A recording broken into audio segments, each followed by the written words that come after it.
देखिए टिकटॉक पर कैसी वीडियोस बना रही हैं, कितनी वाहियात और कितनी गंदी, और नाम है उनका ज़ैनब, नाम है उनका फातिमा। मेरी माँ और बहनों, तुम्हें भी समझने की जरूरत है कि देखिए वो फारिग होने वाले तलबा और तालिबात जब तक पढ़कर निकलते रहेंगे और दीन की दावत व तबलीग का फरीज़ा अंजाम देते रहेंगे, इंशाअल्लाह सदक़े जारिया के तौर पर अब्दुल मतीन सलफ़ी रहमतुल्लाह अलैह की रूह को तस्कीन पहुँचती रहेगी।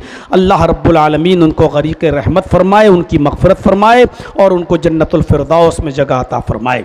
मेरे भाइयों, आज हमारी कौम तालीम से इतनी पीछे है, जबकि शुरुआत इक़रा से हो रही है। कुरान करीम की पहली जो 5 आयतें नाजिल हुई गारे हिरा में नबी अकरम सल्लल्लाहु अलैहि वसल्लम पर लैलतुल क़द्र में, रमज़ान के महीने में, मेरे भाइयों उसका ताल्लुक़ इल्म से है। आप सोचिए कि सबसे पहले कुरान की जो आयतें नाजिल हो रही हैं और उस वक्त नबी अकरम को पता भी नहीं कि मेरे पास आने वाला ये शख्स कौन है जो गारे हिरा में और इतनी रात में मेरे पास चला आया, ये है कौन, ये भी नहीं मालूम कि कौन है। बुखारी किताब बदिल वही के अल्फाज हैं, पढ़िए। वो आए जिब्राइल और अल्लाह के नबी मसरूफ़ थे अपनी अल्लाह की इबादत में, और आकर कहा, बैठ गए जिब्राइल अलैहिस्सलाम और कहा, इक़रा या मोहम्मद। अल्लाह के नबी सल्लल्लाहु अलैहि वसल्लम फरमाते हैं कि उस शख्स की मैंने शक्ल कभी नहीं देखी, पहली मर्तबा ये शख्स मेरे सामने आया और मेरा नाम लेकर कह रहा है, इक़रा या मोहम्मद, आए मोहम्मद पढ़ो, इक़रा या मोहम्मद, आए मोहम्मद पढ़ो। अल्लाह के नबी फरमाते हैं, मैंने उसको जवाब दिया, मा अना बिकारी, मैं पढ़ा हुआ नहीं हूं। मेरे भाइयों, जितने भी लोग यहां बैठकर सुन रहे हैं, सुकून के साथ सुने। मेरी आदत नहीं है कि मैं किसी को खाने के टेबल से उठाऊं और ये कहूं कि आइए और थोड़ी देर बैठकर सुन लीजिए। खाना एक ऐसी चीज़ है कि जिसके लिए नमाज जैसी फ़र्ज इबादत मुअख्खर करना जायज़ है। जलसा तो मुस्तहब है, कोई न फ़र्ज है न वाजिब है, न बहुत बड़ा ये कोई दीनी काम है कि ये करना ज़रूरी है। जब खाना हाजिर हो तो आप पहले खाना खा लो, उसके बाद में नमाज के लिए आइए। जो रकातें मिल जाएं पढ़ लो, जो छूट जाएं वो बाद में अदा कर लो। जब नमाज मुअख्खर की जा सकती है खाने के हाजिरी के वक्त में, ये तो जलसा है। जब फ़र्ज़ इबादत को मुअख्खर करना जायज़ है तो जलसा तो क्यों नहीं मुअख्खर किया जा सकता है। आप खाने की टेबल पे बैठें, इत्मीनान से खाएं, और माशाअल्लाह लजीज खाना भी है, इसलिए 1, 2, 4 रोटी और ज़्यादा खाएं और अल्लाह रब्बुल आलमीन इस खाने में भी आपको बरकत अता फरमाए। मेरी तरफ से कोई ज़बरदस्ती नहीं है कि आप आएँ और स्टेज पर बैठें या यहाँ आएँ और कुर्सियाँ भरें। मेरे भाइयों, अल्लाह के नबी जनाब मोहम्मद रसूलुल्लाह सल्लल्लाहु अलैहि वसल्लम ने फरमाया था कि अगर एक शख्स भी तुम्हारी बात से हिदायत पा गया तो ये तुम्हारे लिए सुर्ख ऊँट की कुर्बानी से ज़्यादा बेहतर है। तो मेरे भाइयों, मेरे लिए बहुत ज़्यादा मजमा, मैंने 3-4 लोगों में भी जुमा पढ़ाया है, मैंने 3-4 लोगों में भी जुमा पढ़ाया है, और ऐसी जगह भी जुमा पढ़ाया है जहां जुमे की भीड़ 1,25,000 की थी। मस्जिद के बाहर सड़क पर तांता लग गया और सड़क तक जाम हो गई। मैंने ऐसी जगह पे भी जुमा पढ़ाया है। तो अल्लाह रब्बुल आलमीन जितने लोगों को सुनने की तौफीक दे रहा है, और जहां तक मेरी आवाज़ जा रही है और यूट्यूब के ज़रिए जहां तक पहुँचे, अल्लाह रब्बुल आलमीन इसी में बरकत अता फरमाए। तो मेरे भाइयों, उसने कहा, इक़रा या मोहम्मद, आए मोहम्मद पढ़ो। तो अल्लाह के नबी सल्लल्लाहु अलैहि वसल्लम ने कहा, मा अना बिकारी, में पढ़ा हुआ नहीं हूँ। हज़रत जिब्राईल ने अल्लाह के नबी सल्लल्लाहु अलैहि वसल्लम को पकड़ा और पकड़ने के बाद दबाया, और दबाने के बाद इतनी ज़ोर से आपको कसा अपने सीने से कि अल्लाह के नबी फरमाते हैं कि मुझे ऐसा लगा कि कहीं मेरी जान न चली जाए, मेरी रूह न निकल जाए। उसके बाद फिर छोड़ दिया, और छोड़ने के बाद फिर कहा, इक़रा या मोहम्मद, आए मोहम्मद पढ़ो। मैंने फिर वही जवाब दिया, मा अना बिकारी, मैं पढ़ा हुआ नहीं हूं।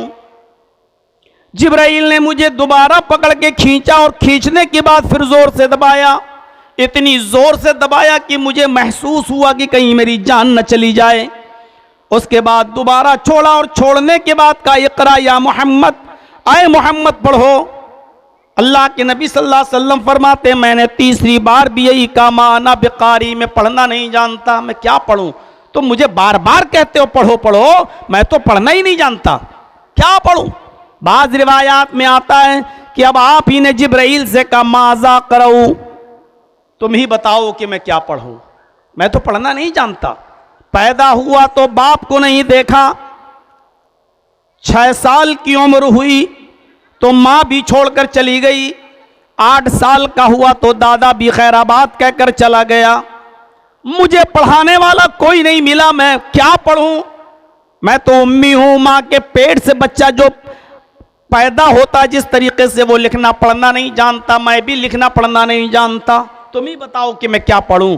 तीसरी बार जिब्राइल ने दबाया और दबाने के बाद छोड़कर कहा इक़रा बिस्मि रब्बिकल लज़ी खलक़ खलक़ल इंसान मिन अलक़। आए मोहम्मद सल्लल्लाहु अलैहि वसल्लम पढ़ो उस रब के नाम से, यह है वो तालीम। सबसे पहली आयत जो इल्म के ताल्लुक से नाजिल होती है और जिसमें पढ़ने के लिए कहा गया, और पढ़ना भी क्या? अपने रब के नाम से। क्योंकि अरब के लोग ये बहुत अच्छी तरीके से जानते थे कि कोई चीज बगैर साने के वजूद में नहीं आ सकती है, बगैर बनाने वाले के वजूद में नहीं आ सकती है। एक छोटी सी सुई जब बगैर बनाने वाले के नहीं बन सकती, और एक माचिस का खोखला जब बगैर किसी बनाने वाले के वजूद में नहीं आ सकता, तो इतनी बड़ी कायनात, ये जमीन, ये चांद, ये सूरज, ये सितारे, ये सैयारे, ये कहकशाएं बगैर किसी बनाने वाले के कैसे वजूद में आ सकती हैं? आज तो पता चल गया है ना, पहले जमाने में पता नहीं था। ये सूरज हमारी जमीन से 9 करोड़ 30 लाख मील की बुलंदी पर है, जो 1 करोड़ 40 लाख डिग्री सेंटीग्रेड गर्मी देता है। ये आज की तहकीक बताती है, आज की साइंस कहती है। ये चांद जो हमारी मौजूदा जमीन से 2,40,000 मील की बुलंदी पर है। गौर कीजिए, जब ये साइंस ने तरक्की नहीं की थी और हमें इसकी दूरी का पता नहीं था, उस दौर में कहा जा रहा है कि उस रब के नाम से पढ़िए जिसने पैदा किया है। अरब के बद्दू और देहाती भी जानते थे कि कोई चीज बगैर किसी बनाने वाले के नहीं बन सकती, वजूद में नहीं आ सकती। ये जमीन या आसमान भी किसी बनाने वाले ने बनाया है। आजकल के पढ़े लिखे लोग अधर्मी हो जाते हैं, कम्युनिस्ट हो जाते हैं। वो कहते हैं कि ये दुनिया कोई को चलाने वाला कोई नहीं है, अल्लाह नाम की कोई चीज नहीं है, ये दुनिया हमेशा से ऐसी चलती आई है और चलती रहेगी, लोग तरक्की करते रहेंगे। बल्कि उनका ख्याल तो ये है कि पहले दुनिया के लोग इंसान बंदर थे और वहां से तरक्की करते करते फिर वो इंसान के ढांचे में ढले। मेरे भाइयों जरा तसव्वुर करो, वो अल्लाह का इनकार करते हैं, जबकि अरब के बदवी और देहाती लोग भी इनकार नहीं कर सके। इक़रा बिस्मि रब्बिकल लज़ी खलक़, पढ़िए उस रब के नाम से जिसने पैदा किया। अरब के लोग भी जानते थे। मेरे भाइयों, यहां से आप अंदाजा लगा सकते हैं कि उस दौर में कहा कि पढ़िए, और रब से जोड़ा, रब से जोड़ा। इस्लाम दीनी तालीम के साथ साथ दुनियावी तालीम को हासिल करने से मना नहीं करता है, किसी को भी नहीं कहता है, बल्कि तलबुल इल्म में अल इल्म जो आया है, अगरचे वो तखसीस का है, लेकिन अल इल्म के अंदर भी मेरे भाइयों तमाम उलूम शामिल हैं। अल्लाह के नबी जनाब मोहम्मद रसूलुल्लाह सल्लल्लाहु अलैहि वसल्लम ने फरमाया तलबुल इल्मी फरीज़तुन अला कुल्लि मुस्लिम, इल्म दीन का हासिल करना हर मुसलमान पर, ख्वाह वो मर्द हो या औरत, फर्ज है। ये फर्ज है, फर्ज। ये अलग बात है कि इल्म दीन की खुसूसी तालीमात और चंद मखसूस तालीमात ऐसी हैं जो फर्ज ऐन का दर्जा रखती हैं। मेरे भाइयों, दुनियावी उलूम का हुसूल फर्ज ऐन नहीं है, लेकिन दीन का उलूम हासिल करना फर्ज ऐन है। जैसे नमाज फर्ज ऐन है, जैसे रोजा फर्ज ऐन है, जैसे फर्ज इस्तिताअत होने पर फर्ज ऐन है, ऐसे ही दीनी इल्म भी फर्ज ऐन है। कम से कम जरूरत के लिहाज से उतनी तालीम तो हासिल कर लो कि आदमी समझ सके कि नमाज में हमें क्या पढ़ना चाहिए, रोज़ा रखने का तरीका क्या है, सहरी कब तक करना चाहिए, रोज़ा इफ्तार का वक्त क्या है, जनाजे की दुआ क्या है, निकाह की दुआ क्या है, घर में दाखिल होने की दुआ क्या है, घर से निकलने की दुआ क्या है, मस्जिद में जाने की दुआ क्या है, मस्जिद से निकलने की दुआ क्या है। कम से कम बुनियादी तालीम तो आदमी हासिल कर ले इल्म दीन। अगरचे साइंस और टेक्नोलॉजी को हासिल करने से इस्लाम ने रोका नहीं है, बल्कि आज इन चीजों की जरूरत भी है कि लोग इसको हासिल करें, हैं, डॉक्टरी पढ़ें, इंजीनियर बने, जरूरत है आज इन चीजों की। और ये चीजें, इन चीजों के साथ साथ आप इल्म दीन भी हासिल कर सकते हैं। आप आइए, मैं आपको लखनऊ की सरजमीन पर लेके चलूं जहां मैं रहता हूं। आज भी एक ऐसे डॉक्टर हैं जो मेरे काफी करीबी दोस्त हैं, वो हाफिज कुरान भी हैं और आलिम दीन भी हैं। उन्होंने हिफ्ज भी किया और आलिम भी बने, और आलिम के साथ साथ आज वो MBBS और MD डॉक्टर के साथ साथ DM और हैं, डिस्ट्रिक्ट मजिस्ट्रेट नहीं।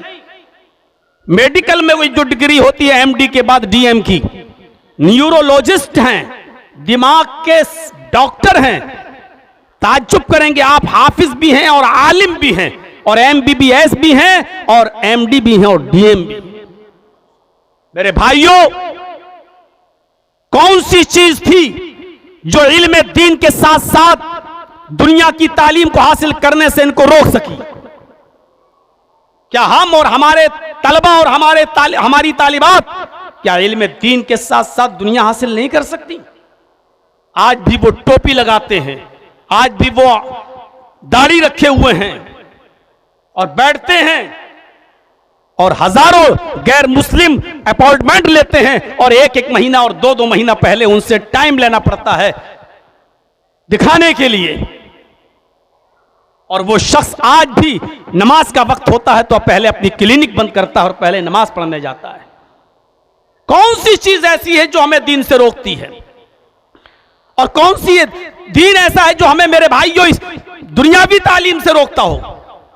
दीन के साथ साथ दुनियावी तालीम को भी हासिल करिए। आप तहकीक के मैदान में उतना आगे नहीं बढ़ पाएंगे।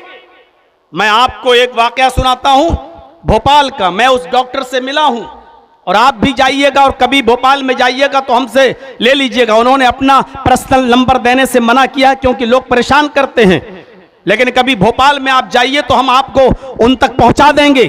आज भी भोपाल में एक डॉक्टर हैं जिनका पहले नाम डॉक्टर शिव शक्ति स्वरूप था, जिसका पहले नाम डॉक्टर शिव शक्ति स्वरूप था। MBBS MS डॉक्टर थे, वो सर्जन थे वो।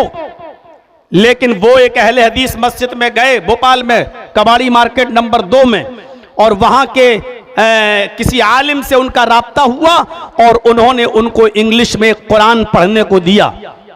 इस आलिम ने, इस डॉक्टर ने, शिव शक्ति स्वरूप एक हिंदू डॉक्टर ने इंग्लिश ट्रांसलेट पढ़ा कुरान का। हम लोग रमजान में पूरे महीने तरावी सुन लेते हैं और सुनने के बाद ईद के दिन फिर डीजे बजाना शुरू कर देते हैं। फिर कोई नई फिल्म आई है उसको देखने के लिए चले जाते हैं। उस डॉक्टर से पूछिए जिसने MS किया है, डॉक्टर शिव शक्ति स्वरूप, MBBS MS डॉक्टर, और उसने चंद कुरान की सूरतों को पढ़ा और पढ़ते पढ़ते जब वो सूरह मोमिनून की इन आयात पर आता है, वलक़द खलक़नल इंसान मिन सुलालतिन मिन तीन सुम्मा जअलनाहु नुत्फतन फी क़रारिन मकीन सुम्मा खलक़नन नुत्फ़ता अलक़तन फ़खलक़नल अलक़त मुज़ग़तन फ़खलक़नल मुज़ग़त इज़ामन फ़कसौनल इज़ाम लहमा। कुरान की इन आयात पर आता है और इसके तर्जमे को पढ़ता है, इसकी तफसीर देखता है तो चीख उठता है कि मोहम्मदुर रसूलुल्लाह ने 1400 साल पहले ये बातें कैसे बता दी जो आज मौजूदा दौर की साइंस ने हमें बताई है। 1400 साल पहले मोहम्मदुर रसूलुल्लाह को ये चीजें किसने बताई थी? वो इस्लाम ले आया। सिर्फ कुरान की इन आयतों के तर्जमे को पढ़कर वो इस्लाम ले आया। और आज उसका नाम जानते हो क्या है? आज उसका नाम इस्लामुल हक है। भोपाल के उस डॉक्टर शिव शक्ति स्वरूप का नाम आज इस्लामुल हक है। उसने अपनी बीवी को समझाया, उसकी बीवी जो पहले सरस्वती थी, आज उसकी बीवी भी खदीजा है।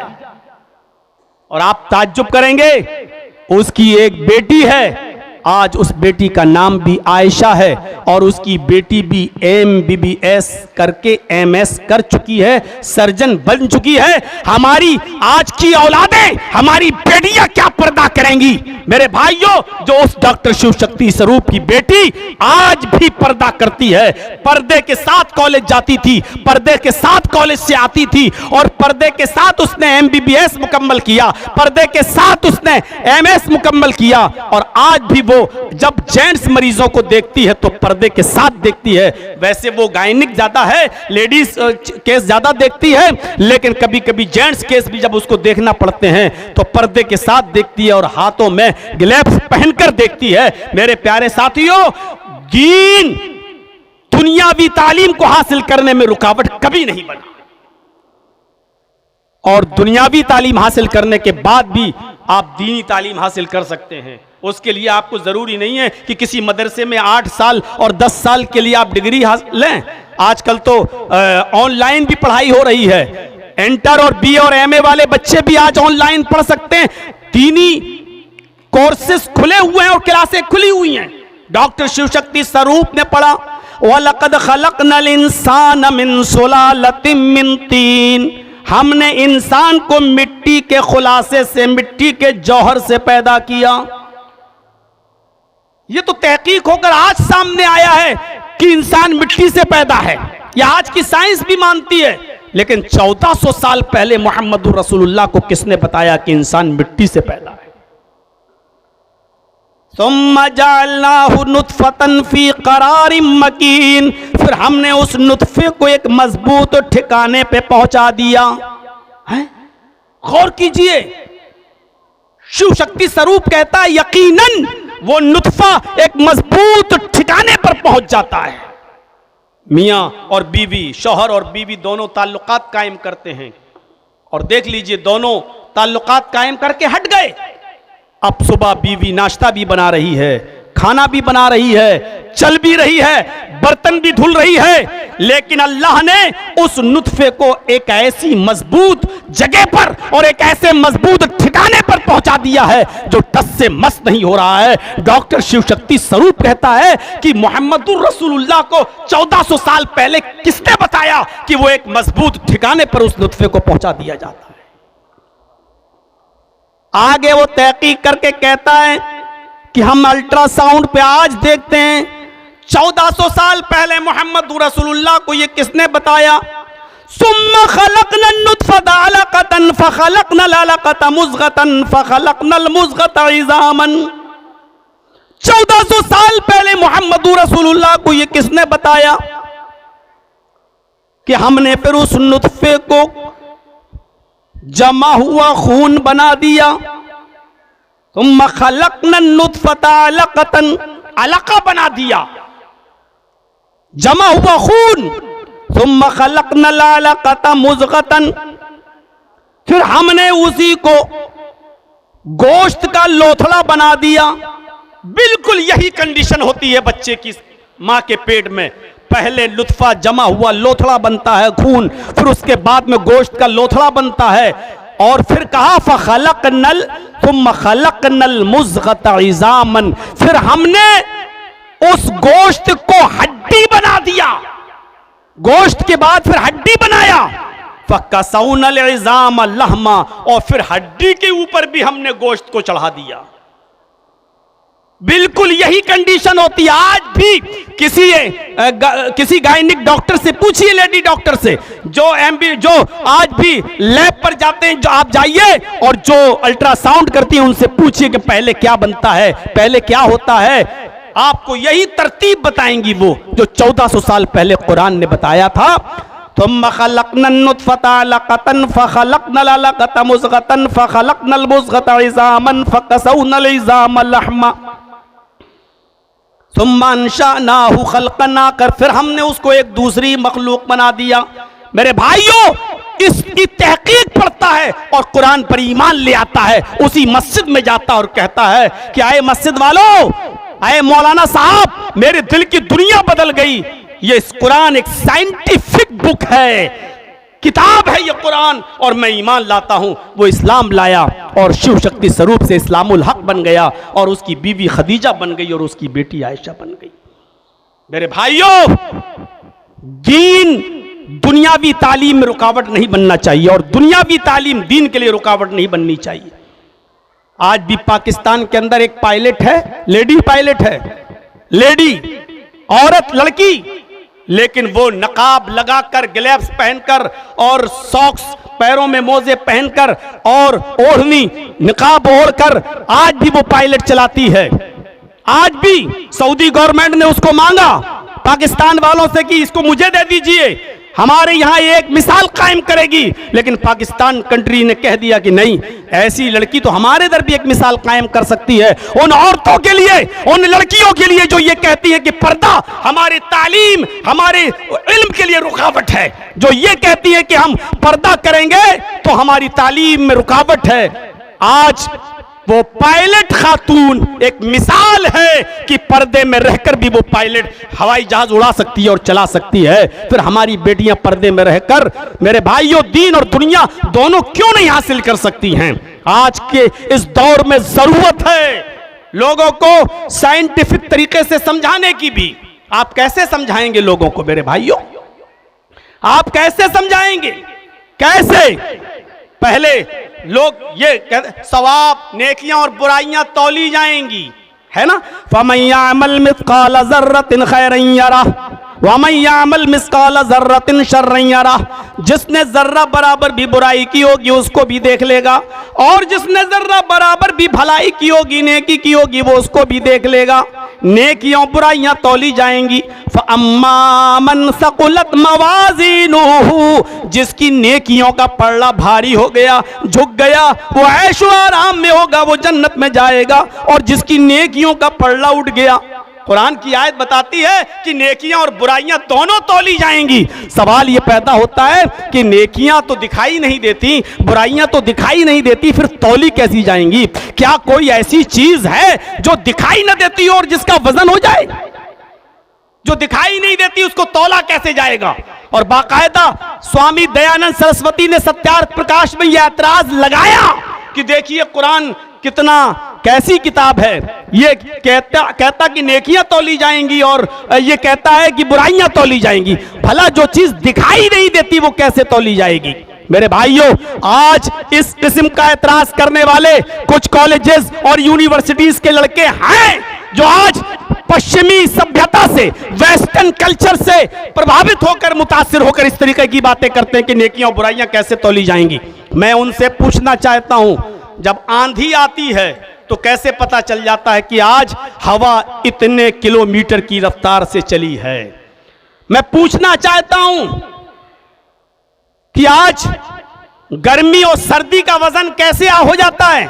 ये गर्मी जो दिखाई नहीं देती, ये सर्दी जो दिखाई नहीं देती, आप इसका वजन कैसे कर लेते हैं कि आज इतनी डिग्री सेंटीग्रेड गर्मी पड़ी, आज इतनी डिग्री सेल्सियस गर्मी पड़ी? आपको ये कैसे पता चल जाता है? जब सर्दी और गर्मी दिखाई नहीं देती तो सर्दी और गर्मी का वजन कैसे? अभी कश्मीर में चले जाइए तो माइनस पर पहुंचा हुआ है आपका ठंड, सर्दी माइनस में पहुंची हुई है। कैसे वजन हो जाता है कि -1, -2, -3? ये कैसे वजन? जो चीज दिखाई नहीं देती उसका वजन आप कैसे कर लेते हैं? अच्छा, बिजली का करंट भी तो दिखाई नहीं देता है ना, किसी ने देखा है करंट? लेकिन आप एक महीने में कितनी बिजली खर्च कर रहे हैं आपका मीटर बता देता है कि इतनी बिजली आपने खर्च की है, और उसी हिसाब से आपका बिल आ जाता है। तो मेरे भाइयों, बिजली का बिल आ रहा है, बिजली की का नाप हो रहा है, उसका वजन हो रहा है, सर्दी और गर्मी का वजन हो रहा है, तो फिर अल्लाह तबारक व तआला के पास क्या कोई ऐसा आला नहीं है जिससे हमारी नेकियां और बुराइयों को तौलकर हमारे सामने रख दे और बता दे कि इतने गुनाह तुमने किए और इतनी नेकियां तुमने की हैं? जिसने अकल दी और उसकी दी हुई अकल से हमने ऐसे आलात बना लिए जो सर्दी और गर्मी तक का वजन कर लेते हैं, हवा तक का वजन कर लेते हैं, तो क्या जो अकल देने वाला है उसके पास ऐसी कोई मशीन नहीं होगी जिससे नेकियां और बुराइयां तौल सके? साइंस की रोशनी में जवाब है और हर चीज का जवाब है। और कभी किसी मुनकिर ने कहा था, दहरिया ने, वाह साहब, इंसान मरने के बाद दोबारा जिंदा कैसे होगा? इंसान मरने के बाद दोबारा कैसे? एक इंसान समंदर में डूब के मर गया, उसकी बॉडी नहीं मिली, जानवर उसको खा गए, लैट्रीन बनाकर निकाल दिया, या उसका हाथ कहीं और चला गया, पैर कहीं और चला गया, सर कहीं और चला गया। अल्लाह ताला कयामत के दिन सबको एक साथ इकट्ठा कैसे जमा करेगा और हर इंसान के अज़ू को और आज़ा को उसी इंसान के साथ कैसे पैवस्त करेगा और कैसे जोड़ेगा, ये महाल है, अकल में आने वाली बात नहीं है। मेरे भाइयों, कितना कॉन्फिडेंस के साथ उसने कहा था कि अकल में आने वाली बात नहीं है। लेकिन आज के जमाने में साइंस की रोशनी में इसका जवाब बहुत आसानी से दिया जा सकता है। आप जरजीत साहब की तकरीर सुन रहे हैं, पटना से आप देख लीजिए, कभी कभी आप सुनते होंगे ना कि रेडियो, ये दूरदर्शन से आप नीतीश कुमार जी को सुन रहे थे, आज देश के प्रधानमंत्री जी को सुन रहे थे, आप मोदी जी की आवाज में ये चीजें सुन रहे थे। मैं पूछना चाहता हूं कि इस फजा में तो बहुत से लोगों की आवाजें खलतमल्त हैं।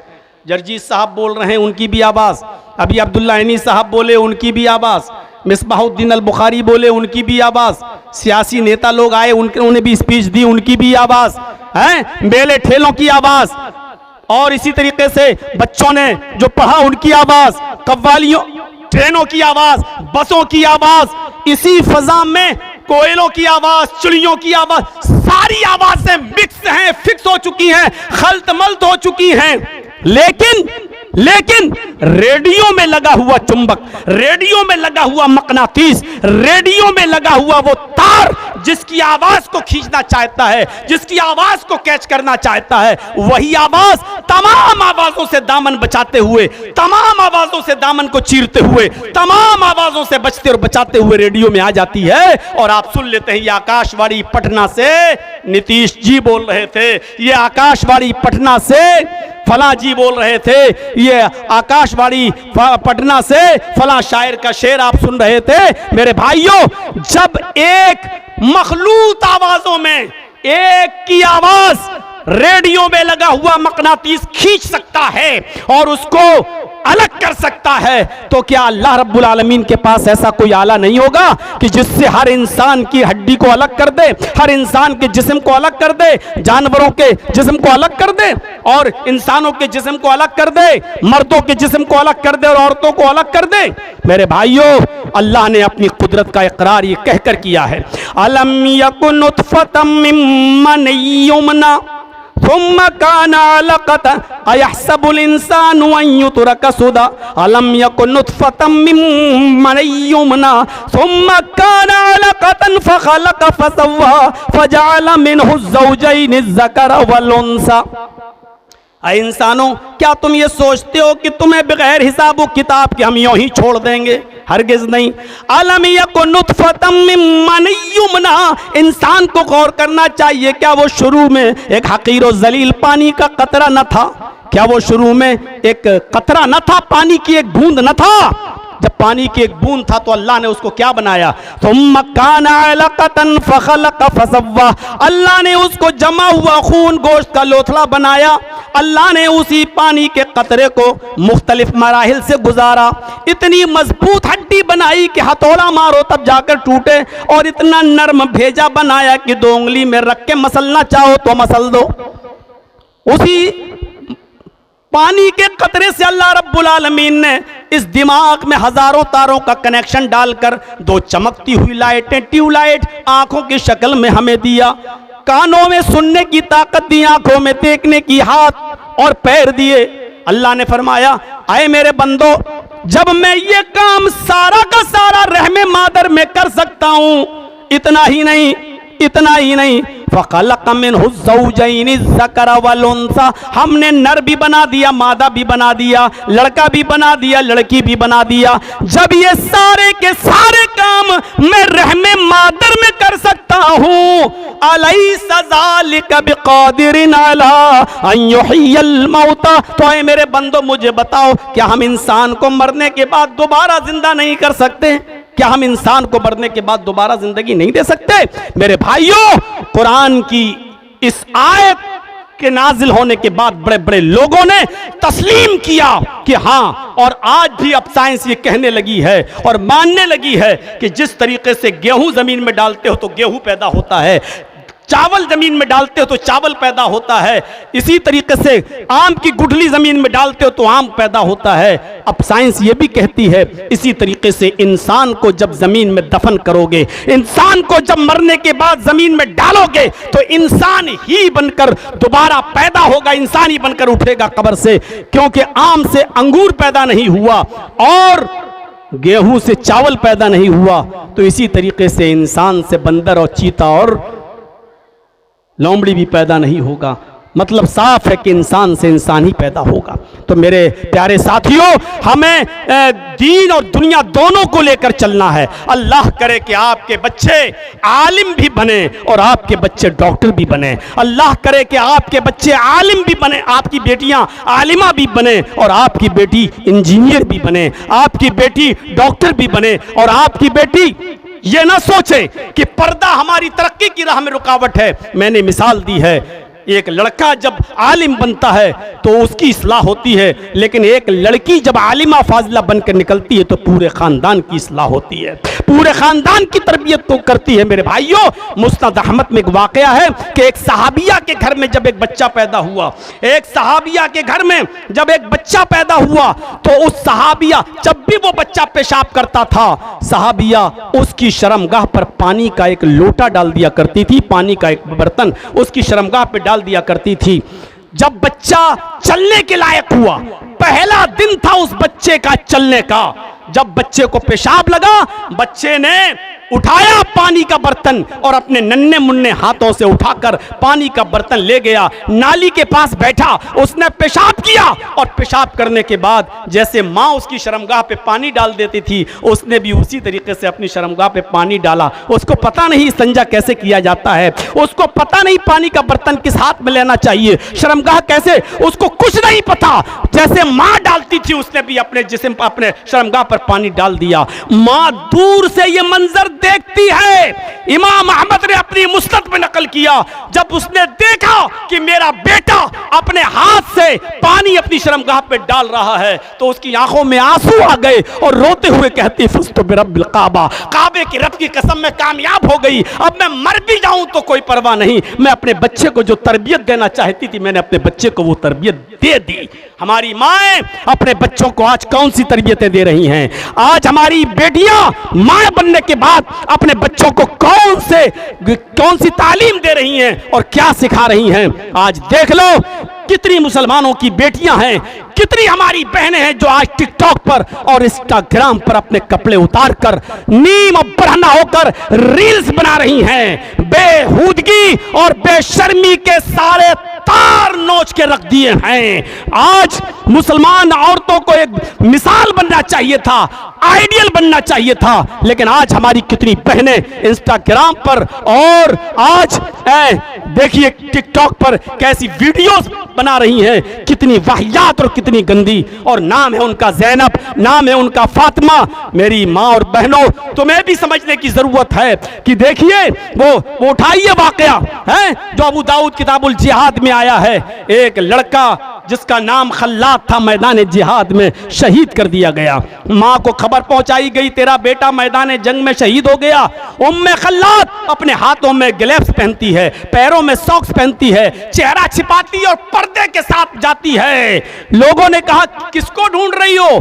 कहा सुना है मेरा बेटा शहीद हो गया खल्लाद। फरमाया हाँ ये है तेरा बेटा। ये उसकी लाश अपने बेटे को देख रही है। सहाबा ने कहा इस हाल में तो औरतें पागल हो जाती हैं अपने बेटे की मौत की खबर सुनकर, और तुम इस हाल में भी पर्दा कर रही हो, इस हाल में भी चेहरा छिपाई हुई हो, हाथ तुम्हारे ढके हुए हैं, पैर तुम्हारे ढके हुए हैं। उसने कहा इन उर्ज़बनी फलन उर्ज़ हयाई, मैदाने जंग में मैंने अपना बेटा खोया है। अपनी हया नहीं खो सकती, अपनी शर्म नहीं खो सकती, अपना पर्दा नहीं खो सकती, अपनी इज्जत नहीं खो सकती। मैदाने जंग में मैंने अपना बेटा खोया है, अपना पर्दा नहीं, अपनी हया नहीं। मेरी बहनों, इस तरीके की एक मिसाल बनकर निकलो। मेरी कौम की बच्चियों, जमाना तुम्हारा मुंतसिर है। आज बस्ती बस्ती में तुम्हारी जरूरत है। तुम उठो, आलिमा बनकर निकलो, दीन की तालीम से भी लैस हो जाओ और दुनियावी तालीम, ताकि तुम्हें किसी के सामने हाथ न फैलाना पड़े, और लैस होकर निकलो। और कौम तुम्हारे लिए तड़प रही है, तरस रही है तुम्हारी खिदमत के लिए, वो इन मुंतजिर है तुम्हारी खिदमत की। अल्लाह ताला तुम्हें दीन की बड़ी आलिमा बनाए, तुम्हें दीन की फाजिला बनाए, और दीन के साथ साथ तुम्हें दुनियावी तालीम से भी आरास्ता और पैरास्ता करे, और तुम्हें कौम के लिए तुम्हारा मुस्तकबिल रोशन बनाए, और तुम्हारे जरिए उम्मते इस्लामिया, सिसकती हुई इस उम्मते इस्लामिया को अल्लाह रब्बुल आलमीन हिदायत अता फरमाए और सही रास्ते पर गामजन फरमाए। बस यही चंद कलमात मैंने 3:20 तक आपके सामने रखे हैं। 10 मिनट तो मुझे जाने में भी और तैयार होने में भी लग जाएंगे, इसलिए मुझे निकलने दीजिए। फ्लाइट मेरी बिल्कुल राइट टाइम है। हम अल्लाह से दुआ करते हैं कि अल्लाह आलमीन हमारी खताओं को माफ़ फरमाए और हमारी बच्चियों को दीन का की आलिमा बनाए, फाजिला बनाए, हमारे बच्चों को भी आलिम और फाजिल बनाए, और दीन के साथ साथ दुनियावी तालीम भी हमें हासिल करने की तौफीक अता फरमाए। वमा अलैना इल्लल बलागुल मुबीन व आखिरु दावाना अनिल हम्दुलिल्लाहि रब्बिल आलमीन। अस्सलामु अलैकुम व रहमतुल्लाहि व बरकातुहू।